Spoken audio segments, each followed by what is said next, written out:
The orphanage housed 61 children, mostly war orphans, some born of freed slaves, others abandoned by planters who'd fled Reconstruction.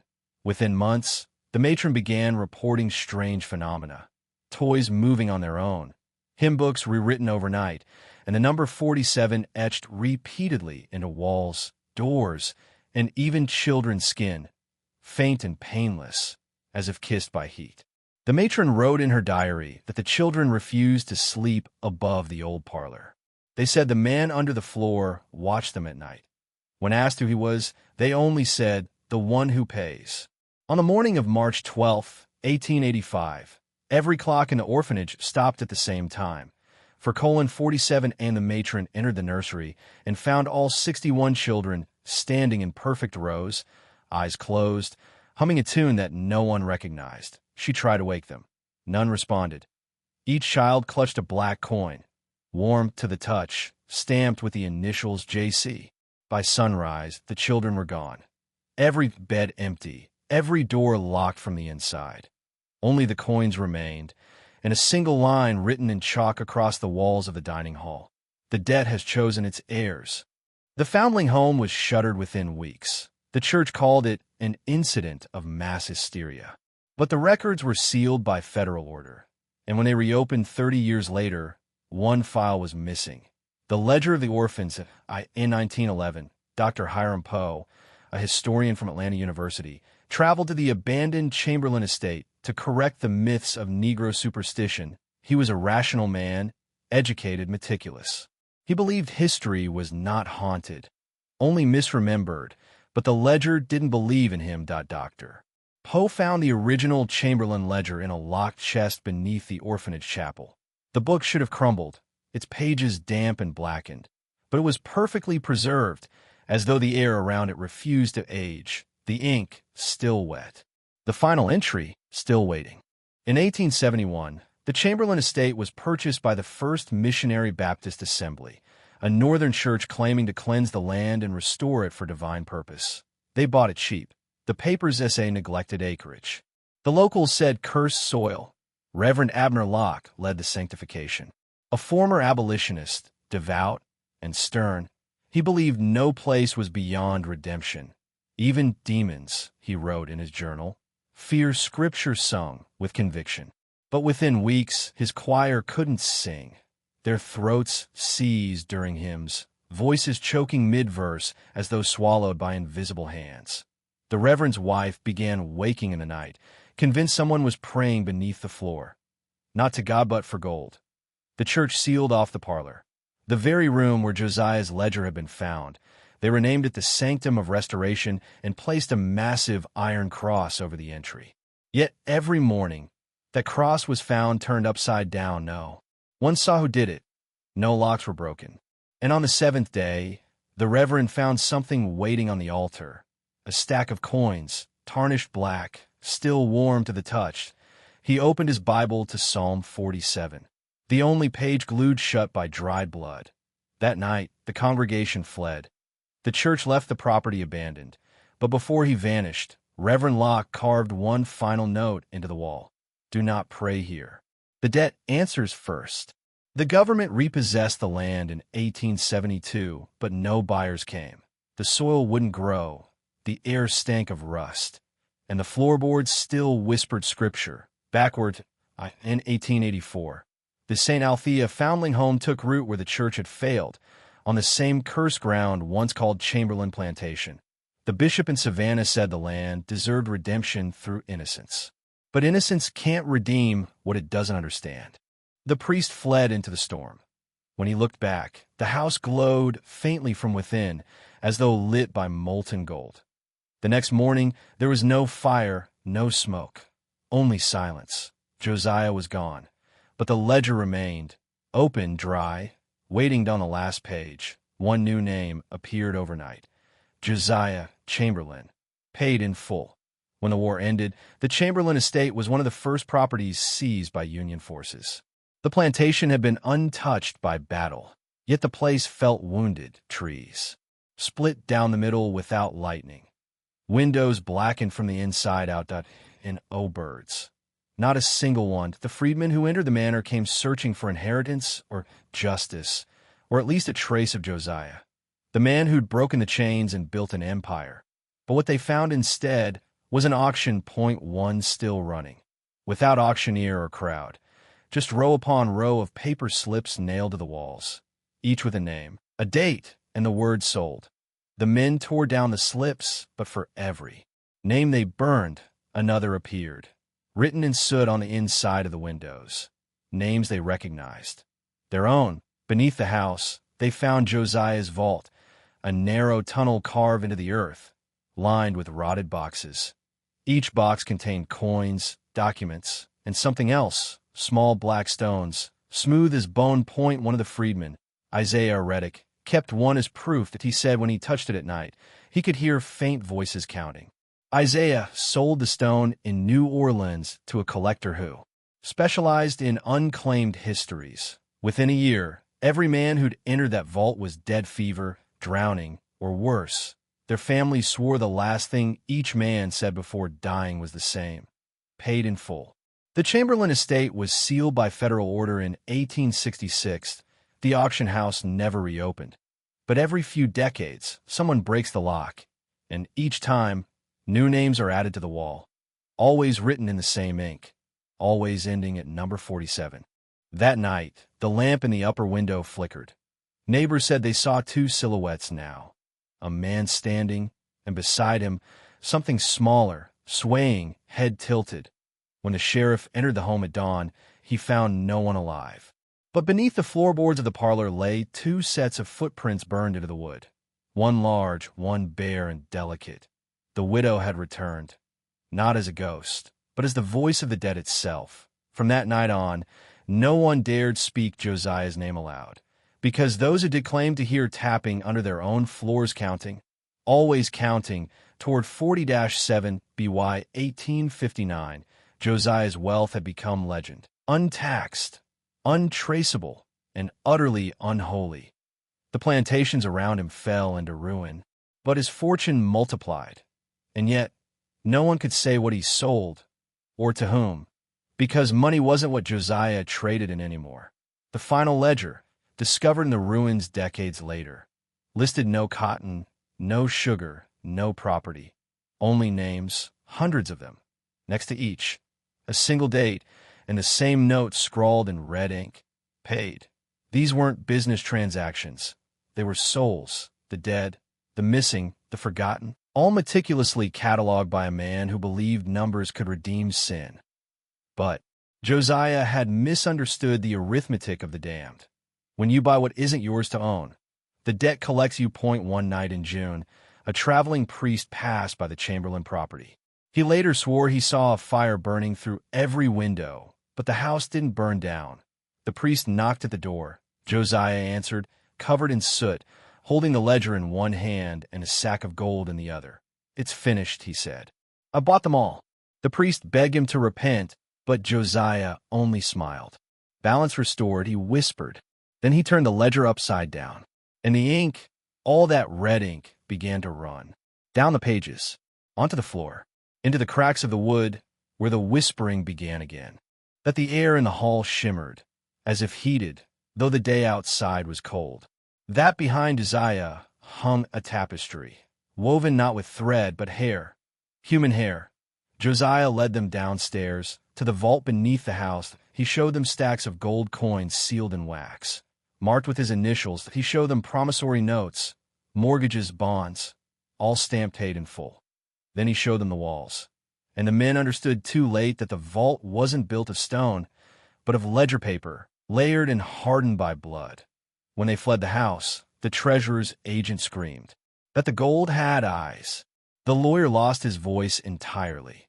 Only the surveyor survived long enough to file his report, a single page that reads, "The Chamberlain property defies assessment. The ground is unstable. It shifts when you ride upon it." The delegation vanished within the month. Their ship was found drifting off the Gulf, emptied in the captain's log. A final note. Cargo accounted for. Men unpaid. 47 souls aboard BY 1858. Josiah lived alone in the great house, or so the town believed. The servants had vanished, the fields untended, the chapel sealed shut. Yet at night, lamplight still burned in the upper window, the same room where Mrs. Chamberlain once slept. The widow's grave, marked by a single iron cross, had long since rusted away. But those who dared approach the property after dark said they could hear her voice under the porch, not crying. Counting, a farmer named Ezra Langston claimed he saw Josiah speaking to someone through the parlor floor, on his knees, whispering apologies that "I only borrowed." Josiah said, "I only took what was owed." But the voice that answered, shrill, choking, said, "The debt is eternal." Days later, townsfolk found a delivery wagon abandoned near the plantation gates. Inside was a sealed crate addressed to Mrs. J. Chamberlain. Inside the crate, a mirror, its surface clouded black, that on the back, carved deep, was the number 47. Rowe noted that the air inside the estate was heavy with iron, as if the walls themselves had veins. He was invited to dine with Josiah that evening. The meal was extravagant: venison, oysters, imported wine, but no servants were present. Only the sound of dripping somewhere beyond the walls. When Rowe asked where the widow was, Josiah smiled. "Still with me," he said. Then he stood, retrieved a ledger from the mantel, and turned it toward the candlelight. Rowe wrote that he saw the names of every landowner within 30 miles next to numbers written in red. "Debts paid," Josiah said. "Debts owed." When Rowe returned to Baton Rouge, he deposited $40,000 into an anonymous account. Days later, the record shows he withdrew all his holdings, resigned from the bank, and boarded a ship north. Witnesses said he muttered the same word over and over as he left the city.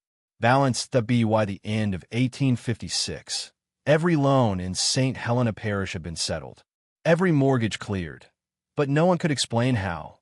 The money simply appeared stamped with Josiah's seal, the number 47 in the corner. And from that day forward, no one in the parish ever spoke Josiah's name again. Not in church, not in business, not even in prayer. By 1857, word of Josiah's fortune had reached New Orleans, the city that worshipped money like God. And when the city heard of a black man rumored to be worth more than the banks themselves, curiosity turned to obsession. They sent men to measure him. The delegation consisted of 3 men: a lawyer, a land surveyor, and a state treasurer's agent. They arrived under the pretense of taxation, but what they truly sought was understanding. No one could trace the source of Josiah's income. Cotton yields didn't match the ledgers. Land records contradicted the sums. Yet his gold flowed endlessly, as if conjured from soil. They found him waiting in the great hall, dressed in white linen, smiling. "Gentlemen," he said, "I've been expecting you." Each man later recorded the same thing. Father Marin's journal, the one hidden behind the pulpit wall, tells the rest. He wrote of late-night visitors, a man and a little girl dressed in white, waiting outside the rectory door after midnight. They never spoke. They only left offerings, bags of coin, marked with the number 47. Marin knew the law of the South. Money purifies sin, and Josiah had plenty to spare to when whispers spread that he'd build a shrine inside his home, a chapel where arithmetic replaced prayer. No one intervened. Not the magistrate, not the church elders, not even the bishop. The parish took his tithes, and in return, turned its eyes away. But the records show something else. Beginning in 1854, the church's baptismal book began filling with strange annotations. Child baptized by proxy. Witness unseen. Payment rendered. Within 3 months, every page bore Josiah's handwriting, the same looping script from the plantation ledger. When Father Marin was found dead, they said it was his heart, but his last entry, smeared with candle wax, told another story. "She came alone tonight. She said she isn't his daughter. She said she's his balance." After Marin's death, the parish sealed its records and burned its pews. No mass was held for 15 years, and every night after, passers-by said the chapel's empty bell would ring on its own. 47 times before dawn, in 1855, a banker named Ellis Rowe arrived from Baton Rouge, sent to appraise the Chamberlain estate. Now under Josiah's name, he expected ruin, that he found profit. And something worse than both. Rowe's letters to his wife still survive in the parish archive. Though half the pages are burned at the edges, the first reads simply. He keeps his accounts in blood. Josiah had turned the plantation into something unrecognizable, a labyrinth of ledgers, vaults, and underground chambers where currency was stored like sacrament. Every dollar he earned was cataloged by hand. Every expense balanced against the soul. In 1853, 2 years after the new house rose from the ashes, the Chamberlain plantation gained another resident, a child. The birth was never recorded. No doctor, no witness, no midwife. Only a single note in the plantation's household ledger, one infant. No caray. The locals called her Mercy, but those who worked the fields called her something else. The quiet one, they said she never blinked when spoken to, never smiled, and never made a sound. Even as a toddler, her gaze lingered too long on the place where her mother should have been. Josiah doted on her, bought her lace dresses from New Orleans, music boxes from France, a silver mirror engraved with numbers around the rim. But no one ever saw her reflection in it. Only his.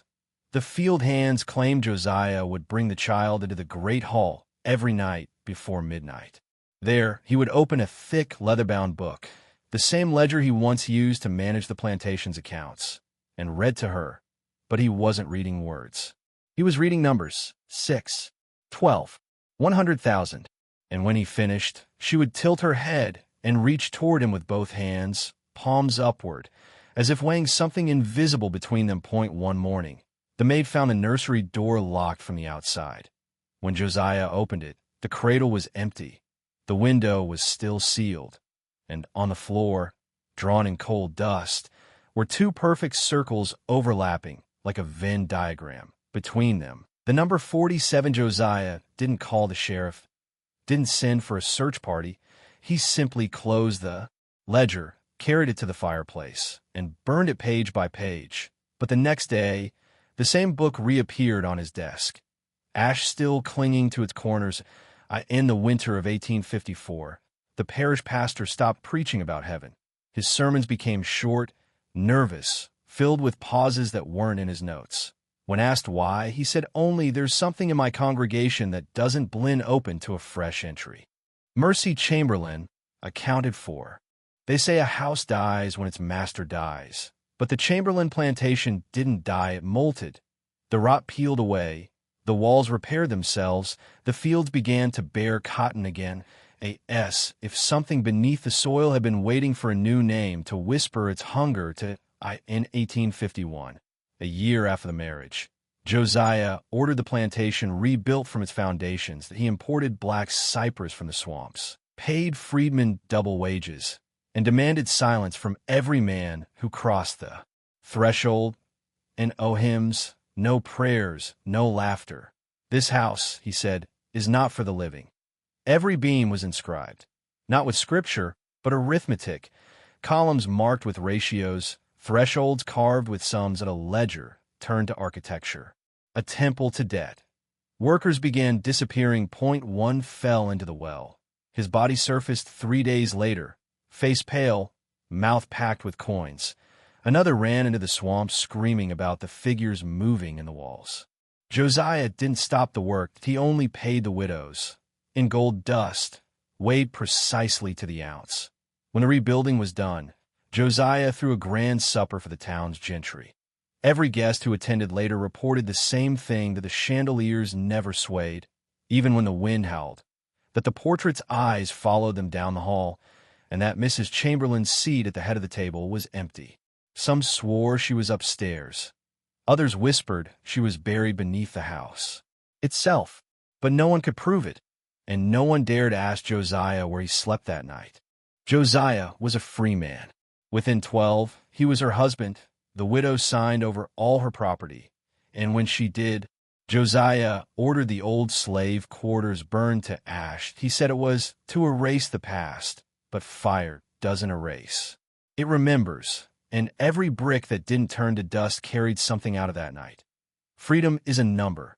Josiah knew that better than any man alive. But what happens when you balance the books against the soul? They said Mrs. Chamberlain stopped attending church the year she remarried. They said she came to town only once a month, always wearing black, even in July heat. But what they didn't say is that her marriage bed had been carved from her first husband's coffin wood. The county record lists her new husband as Josiah Chamberlain, not Josiah Freeman, not Josiah Blackwell, as he later styled himself in New Orleans. She gave him her name, her title, her fortune, and something else, a covenant. The pastor who married them wrote in his ledger bride appeared pale, trembling, groom's eyes fixed upon the floor. Neither spoke vow aloud. Exchange of rings conducted in silence. Beneath his note, a small stain brown, circular, dried blood. The widow would later tell her maid, before the maid disappeared, that she often woke to find Josiah standing beside the bed, staring down at her, whispering numbers 0.6, 12, 100,000. He'd say, balance restored. The townsfolk tried to understand. Some said guilt bound her to him. Others said love. But the truth was stranger. She believed he hadn't murdered her husband but transferred him. That the act itself was a ritual of possession, a crossing over of power between master and slave. A contract written in blood and sealed in her bed. Whatever lived in that house after 1850 was not man and wife. It was debt and collector, flesh and retribution. A covenant that would curse everyone who touched the Chamberlain name for 100 years. They said he died with gold coins beneath his tongue, and that when the undertaker tried to close his mouth, the jar refused to move. They said Josiah's teeth were clenched around a secret that could buy, or damn, a whole town. But what they never said is how a man born in chains ended up owning the very soil he once bled on. In 1849, the slave known only as Josiah killed his master, a man worth $100,000, a fortune greater than most banks of the South could hold. And within a year, he married the widow. Together, they ruled the decaying plantation of St. Helena Parish like ghosts wearing human skin. Their neighbors said they could hear laughter in the fields at night. Not the sound of joy, but of debt being repaid. For over a century, the story of Josiah the Wealthy was buried in the Louisiana archives, filed away under miscellaneous property dispute. But when I found the letter, the one written in the widow's hand, I realized this wasn't a love story. It was a ritual. And the bloodline that began on that plantation never really ended. Every man who's ever bought freedom has paid with something. Most pay in years, in labor, in flesh. But Josiah, he paid in blood. The plantation ledger found in the ruins of the Chamberlain estate lists Josiah as property 47B. Value, $1, 200 strong back. Literate, capable of arithmetic. They kept him not because he was loyal, but because he could count. In those years, the plantation was rotting from within. The cotton failed. The master, Thomas Chamberlain, gambled on credit he couldn't repay. And the books, the same books Josiah managed, told him the truth he couldn't bear.